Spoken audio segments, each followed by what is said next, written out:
ಶ್ರಾವಣೇ ಪೂಜೆಯೇತ್ ಶಿವಂ. ನಿಯಮಿತ ಪ್ರಕಾರ ಶ್ರಾವಣ ಮಾಸದಲ್ಲಿ ಶಿವನ ಆರಾಧನೆ ವಿಶೇಷ ಮಹತ್ವವನ್ನ ಹೇಳಲಾಗಿದೆ.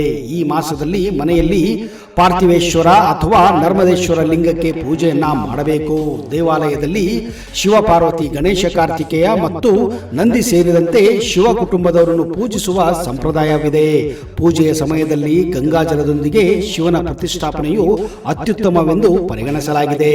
ಶ್ರಾವಣ ಮಾಸದ ಸೋಮವಾರದಂದು ಶ್ರಾವಣ ಸೋಮವಾರವನ್ನ ಆಚರಿಸಲಾಗುತ್ತದೆ. ಈ ಶುಭ ದಿನದಂದು ಮಹಾಮೃತ್ಯುಂಜಯ ಮಂತ್ರದ ಪಠಣ ಮತ್ತು ಶಿವಪುರಾಣದ ಪಠಣವು ಇಷ್ಟಾರ್ಥಿಗಳ ಈಡೇರಿಕೆಗೆ ಬಹಳ ಪ್ರಯೋಜನಕರವಾಗಲಿದೆ. ಈ ಸಂದರ್ಭದಲ್ಲಿ ಶಿವ ಪರಿವಾರವನ್ನ ಪೂಜಿಸುವುದರಿಂದ ಸಕಲ ಬಾಧೆಗಳು ದೂರವಾಗುತ್ತವೆ. ಶುಭ ಯೋಗದಲ್ಲಿ ಶ್ರಾವಣ ಮಾಸದ ಮೊದಲ ಸೋಮವಾರದಂದು ಶಿವನಿಗೆ ಹಸಿ ಹಾಲು, ಗಂಗಾಜಲ, ಬಿಲ್ವಪತ್ರೆ, ಕಪ್ಪು ಎಳ್ಳು, ದಾತುರ, ಸಿಂಹತಿಂಡಿಗಳು ಇತ್ಯಾದಿಗಳನ್ನು ನೈವೇದ್ಯ ಮಾಡಿ ವಿಧಿವತ್ತಾಗಿ ಪೂಜಿಸಬೇಕು.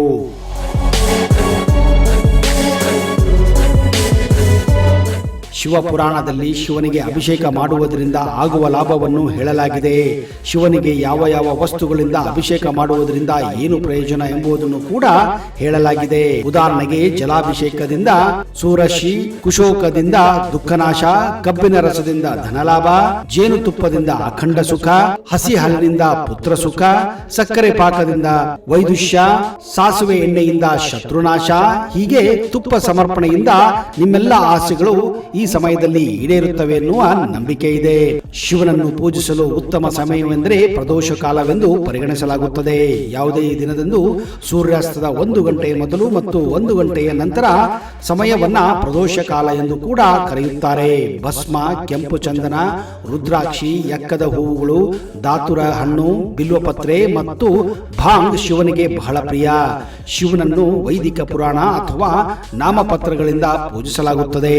ಸಾಮಾನ್ಯ ಜನರು ಓಂ ನಮಃ ಶಿವಾಯ ಅಥವಾ ಓಂ ನಮೋ ಭಗವತೆ ರುದ್ರಾಯ ಎಂಬ ಮಂತ್ರಗಳಿಂದ ಶಿವನನ್ನು ಪೂಜಿಸಬಹುದು ಮತ್ತು ಅಭಿಷೇಕ ಕೂಡ ಮಾಡಬಹುದು.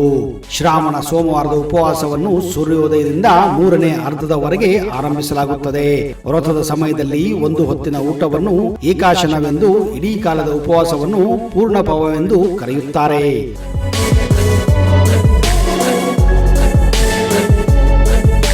ಈ ಉಪವಾಸವು ಕಠಿಣ ಉಪವಾಸವಾಗಿದೆ. ನೀವು ಬೆಳಿಗ್ಗೆ ಹಣ್ಣುಗಳನ್ನು ತೆಗೆದುಕೊಂಡು ನಂತರ ಸಂಜೆ ಆಹಾರವನ್ನ ಸೇವಿಸಬಹುದು ಅಥವಾ ಸಂಪೂರ್ಣ ದಿನವನ್ನು ಕೇವಲ ಫಲಹಾರದ ಮೇಲೆ ವ್ರತವನ್ನ ಕಳೆಯಬಹುದು.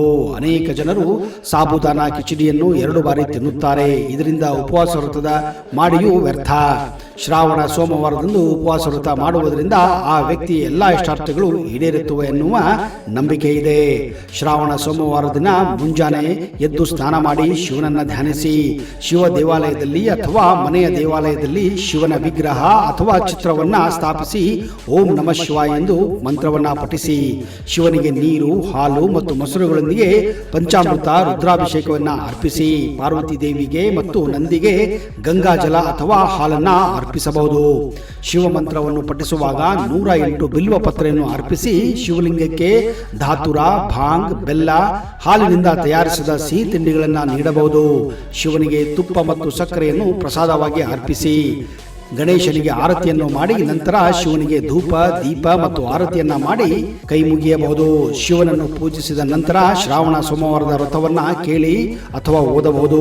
ಶ್ರಾವಣ ಸೋಮವಾರದಂದು ಶಿವನನ್ನು ಪೂಜಿಸುವುದರಿಂದ, ಉಪವಾಸ ವ್ರತವನ್ನು ಮಾಡುವುದರಿಂದ ಆ ವ್ಯಕ್ತಿ ಎಲ್ಲಾ ಇಷ್ಟಾರ್ಥಗಳು ಈಡೇರುತ್ತವೆ ಅನ್ನುವ ನಂಬಿಕೆ ಇದೆ. ಶ್ರಾವಣ ಸೋಮವಾರದ ವ್ರತದಿಂದ ಶಿವನು ವ್ಯಕ್ತಿಯ ಕಷ್ಟವನ್ನು ದೂರ ಮಾಡಿ ಆತನಿಗೆ ಸಕಲ ಸುಖವನ್ನು ಕೂಡ ನೀಡುತ್ತಾನೆ.